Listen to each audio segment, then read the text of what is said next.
How are you? How's it? Are you? Good, thank you. Good, good. Just in terms of your goal kicking, there is a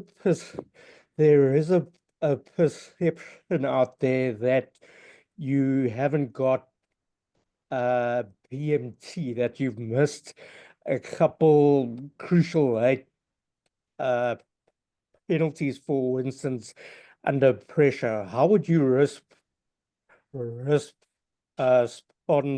to that? Um, well, first of all, I would definitely say that in a situation of where you get yourself in that situation, I don't see myself as someone that misses on purpose. And yeah, I believe I have BMT. But in the process of putting your ball down, stepping back, there's such a small margin for error. So it all depends on, it can depend on a lot of things, but once you stand back, taking ready or making ready for the kick, I just think, yeah, in the moment, it's either you get it or you don't get it. It's nothing to do with my prep or anything like that. Okay, cool. Thanks, that. Pleasure. Hi, good afternoon, Boeta. Hope you're well. Yeah. Just wanted to ask, you've played for the Sharks for a few years, and now you're at the Bulls. So, are you any more amped for this game coming up this weekend because of that? Um, I definitely, I'm looking forward to it. Yes. But at the end of the day, a game is still a game. If you try and amp yourself up too much for a specific game, you tend to lose focus on what is important for the weekend. So yeah, for me, it's another game. It's basically like training against your mates, how I've been doing. So I don't see it as any bigger or any more important. Great, thank you, and all the best. Thank you so much.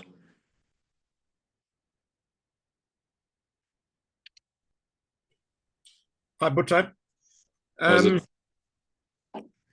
Going back to goal kicking, at Newlands last weekend, there were a few really what seemed quite straightforward kicks missed by other kickers, not by you, funnily enough, which seemed quite crucial at the time. What was the difficulty at Newlands on Saturday? And presumably those sort of things aren't going to exist up at Loftus on Saturday.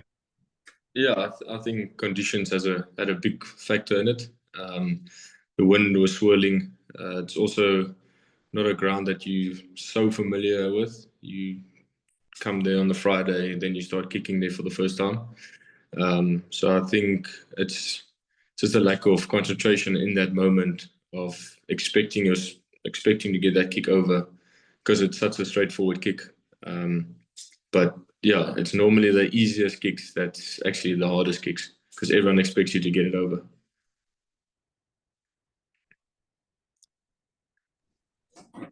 Great, thank you. Thanks. Pleasure. Hi, Henry Chamberlain. How are you? I'm good. Thanks yourself.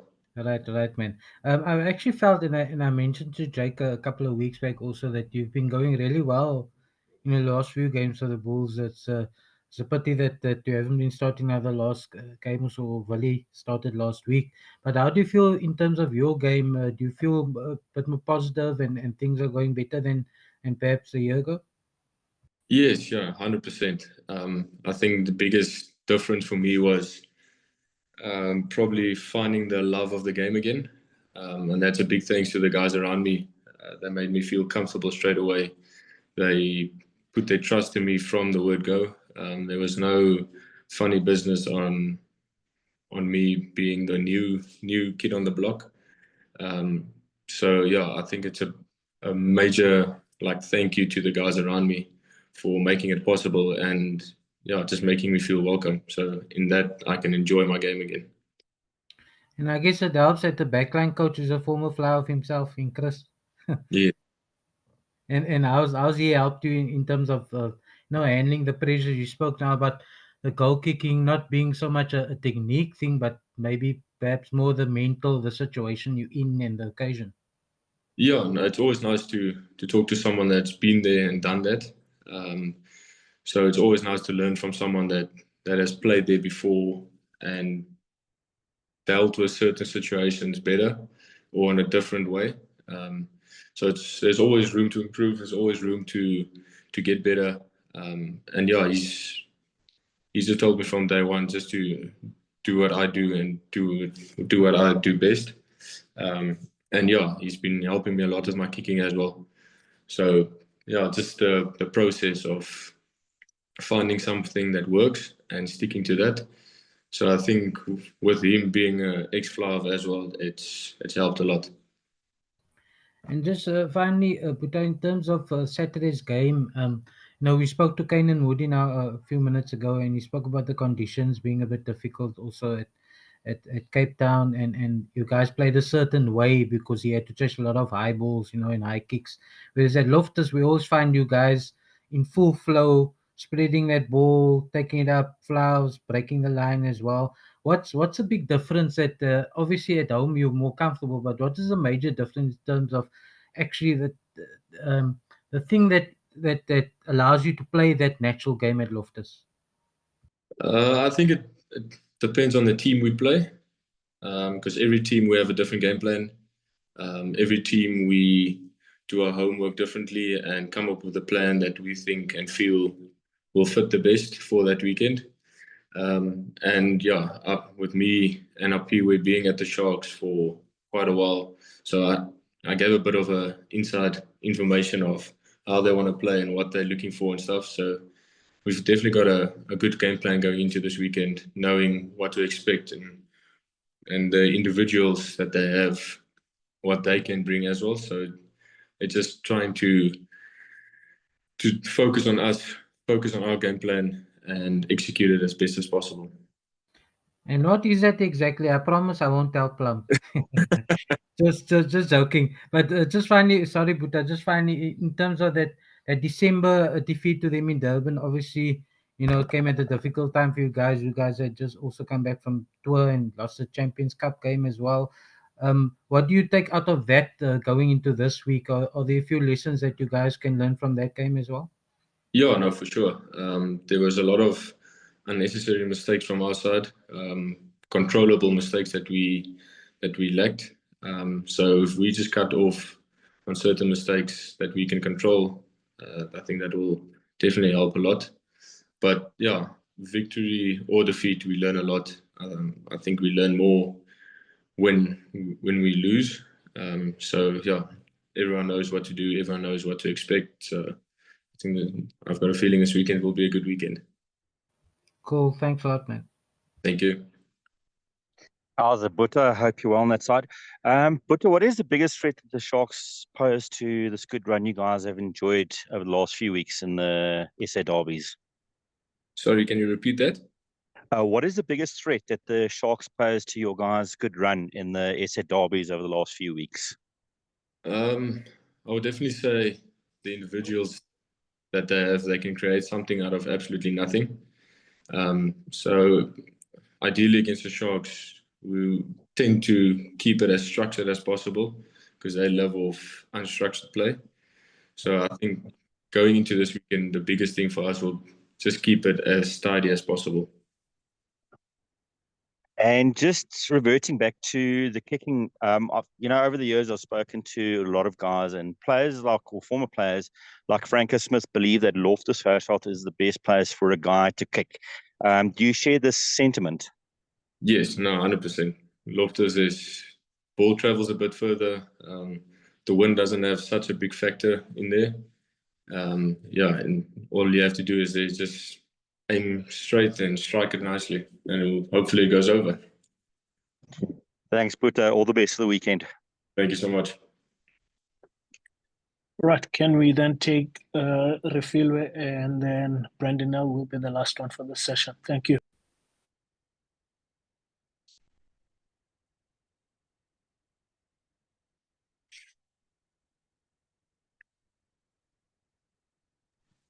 Okay, Brandon L. How's it, Boeta? With everybody talking about how the kicking is at Loftus, I just wanted to know you came onto the scene quite quickly at the Sharks, and one of the things I think people first remember you for was that hat trick of drop goals in the URC overseas there. Just Yes. wondering, why haven't we seen you put a drop goal over? Is it not part of the game plan, or are you hoping to get one over soon? No, like, I always tend to have a like a sneaky look to the polls if we're on a certain position on the field, but it's more feeling based, just to like get that feeling of, okay, I've been striking it nicely, I feel comfortable in this position. But I won't say no to another drop goal or 2 or 3. But yeah, it all depends on the day. If the time is right, the time is right. And just, I mean, Jake often talks about versatility in the play, and then you player can play 10 and 15. I know you're more 10 than a 15, but are you looking forward to playing a bit more 15? Do you want to? I know you played a lot more 15 there at the Sharks, but is it something? Is there any other position you want to add to that before, to maybe impress the selectors? Yes, I can't see myself being a 12 or 13. I'm definitely not the biggest guy, so I think I'll get hammered in the midfield. Wings, I've got a bit of speed, but just the work off the ball that the wings do is unbelievable. And for me as a 10 or fly-off, I'll probably forget about that role of the wing. So I think I'll be comfortable sticking to 10 and 15 for now. And just last one for me, just when you've learned from Vili, obviously at fullback, Jaco, and everybody always talks about the experience he brings and what he teaches the youngsters. And I'm just wondering from the other side, what you've learned from him. Yeah, no, he's an unbelievable guy. The way he thinks about the game and the way he approaches the game is something I've never experienced. And it's always nice to have someone like that in your team where you can ask questions that you will probably have an answer to. It happens on a daily basis for me, just to kind of understand what his process is, what he looks for, what he thinks about in the game or in training sessions. So yeah, just small little detail that he helps me a lot with, especially positioning on kicking or on running, or what to look for and how to look for it. Cheers, man. Thanks. Good luck for the weekend, eh? Thank you so much. Okay, Ken Poland, the follow-up question. Yeah, thanks, Lunga. Boeta, you mentioned that against the Sharks, you guys are going to look to keep it as structured as possible.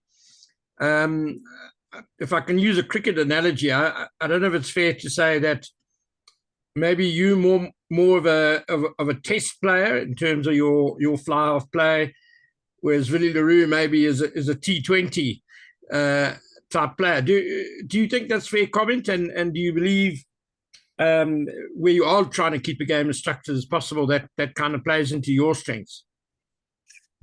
I wouldn't say I'm a more test player kind of vibe. I like to have a bit of a run and a bit of a go with the ball. But yeah, like I said earlier, it just depends on what I see and who I see in the situations that I find myself in. Especially if you come off the bench, you tend to find yourself more in an unstructured play that you try to get back to structuring, if that makes sense, because it's been loose or people get tired, so people are not in the right spot. So you try to turn an unstructured game into a structured game. But it also depends on the defense. If they're structured, we try to make it unstructured. If they're unstructured, we try to make it as structured as possible.